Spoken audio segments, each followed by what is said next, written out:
I'm often asked, how and when should I claim my Social Security? Well, that's really not an easy answer. Well, I guess it is an easy answer for some people. If you haven't saved any money for retirement, the day you stop working, turn on your Social Security. There's your answer, because you need income. But after that, if you've done like most of the people that watch my channel do, and you've saved heavily for retirement and you're preparing for retirement, it's really not an easy answer. It has to become part of a written retirement plan. And here's why. In my own personal experience, my wife, Terry, of over 29 years, she has stayed home taking care of me taking care of the kids most of those years. Let me be clear about that. And you women watching right now, you know the truth. So she wasn't contributing to the workforce in the same way that other people did. So she didn't put a lot of money into the Social Security system. Remember, Social Security is based on how many quarters of earnings you have, and how much you're going to get has to do with how much you put in. Stop this idea when people tell you it's an entitlement program. They're simply returning your money to you. So it's not an entitlement program at all. So she didn't pay in a lot to the Social Security system. So now take that in my retirement plan, that fact, and now let's also add in the fact she didn't contribute a lot, but also there's an age difference between her and I. Now, if we're both exactly the same age, who's supposed to go first? Well, I know you're watching and going, well, you look awful healthy and stuff and good looking. I get that. However, the male's going to go first. Okay, let's be clear. Statistically, that's who most likely passes away first. So when you have two Social Securities coming in, if I pass away first, we're going to lose one of the Social Securities. But you get to lose the smaller one. Well, obviously hers is going to be less than mine. So we would lose hers, and she would then claim mine or take over mine. But there's still a loss of income in the retirement plan at that time. So when you think about my personal retirement strategy and Social Security strategy, what I want to have happen is I want to look at all the money I've put into the system. Quite honestly, if they would just say, hey, Mark, would you just like to have everything you gave us back? We wouldn't give you any kind of a return or anything. We'll just hand it to you. I'll take the lump sum right now. Sign me up for that program. Not going to happen, by the way. Okay, so with that, my goal is to get the most money back from what I put in. Well, for my personal plan, most likely, the way I see it today would be for me to delay Social Security. One, because I plan on doing this for a very long time. I love what I do. So by delaying it until the last possible minute to turn it on, I get a higher benefit.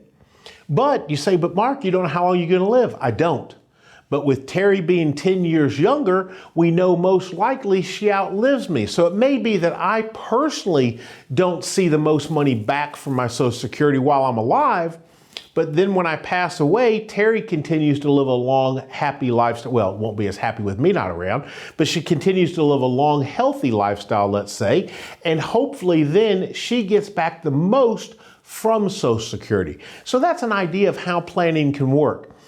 But here's the question. How come the big box retail firms that many of you all work with right now have never helped you develop your own personal Social Security claiming strategy?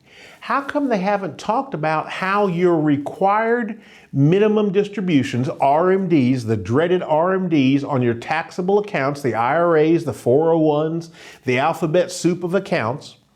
How come they haven't talked about how you may be paying too much in taxes on your Social Security because of those withdrawals? You see, so much goes into building a retirement plan. Everything has to be looked at, and taxes absolutely matter. I want you to think about this.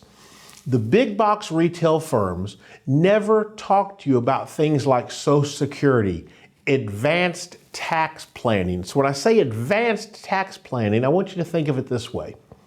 Nobody likes to talk about taxes, and especially when it comes April and you have to get them done. But think about how we currently do taxes in this country. The first of the year, you start to gather up all your documents. Some people wait all the way till March, but whatever. Then you take them down to your professional tax preparer and you deliver it all to them. then they do all the work and they call you in for a meeting and they're telling you what happened last year. Totally different than what I'm talking about.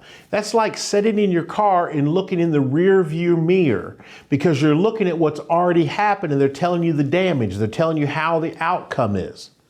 I want to talk about sitting in the car and looking through the front windshield when it comes to advanced tax planning, especially with regards to how Social Security can become a foundation of a good retirement plan. So one of the ways we have to do when we do this is look at what the future taxation will be on your IRAs and how that's going to affect how much of your Social Security will become taxed. Currently, under current tax laws, up to 85% of your Social Security payment for a married couple can become taxable. But did you know that Social Security by itself is not taxable until you add in other earned income, and retirement dollars out of those accounts counts as that income? I want you to think about this. When you get that magical age of 65, you are forced, whether you want it or not, to go apply for something. What is that? Medicare. Okay, I get that. We have to get Medicare insurance. Got to do it at 65.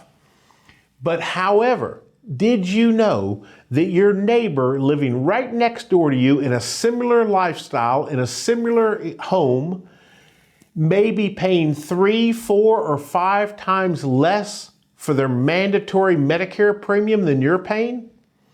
All because they had a better tax preparer that not preparing taxes, but did advanced tax planning. So they've lowered their taxable income, still have plenty of income. They've lowered the taxable amount so they pay less for their Medicare insurance. Taxes absolutely matter in retirement. Now, as we're starting to build this foundational plan, we started with Social Security and maximizing when you take it. I want you to think about this. I met with a client once, and when I was discussing this with him, he was actually not married, had been divorced. And so we started talking about lifestyle and things like that. And he said, well, Mark, I got to be honest with you. Right now, every male in my family that I know about, brothers, fathers, etc., they've all passed away around the age of 70 years old. And he goes, and I'm 66, so, I'm just not sure how long I'm going to live. I've had 3 strokes so far and 1 heart attack. No, not making this up. Literally, he'd had 3 strokes and 1 heart attack at 66, but he said he was doing way better and he felt pretty healthy. Well, let's think about Social Security for that gentleman. You know what we should start it? We should have already turned it on. He was eligible at 62, it should have already been turned on. Because I don't want to play those odds. So a lot of things go into the plan when we're discussing when to turn on and at what time you should claim it. It's more than just going down and just saying, oh, I'm taking it because my neighbor said that's what they did. Absolutely not. Then let's factor in this.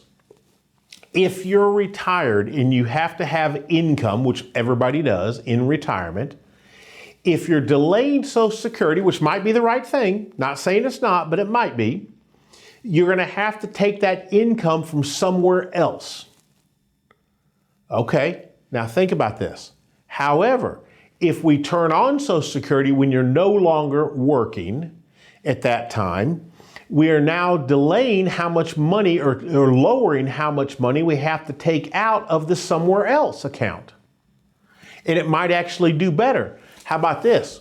The Congressional Budget Office, the CBO, has already written and published a report that says in the year 2034, Social Security will be cut for everyone by up to 25%.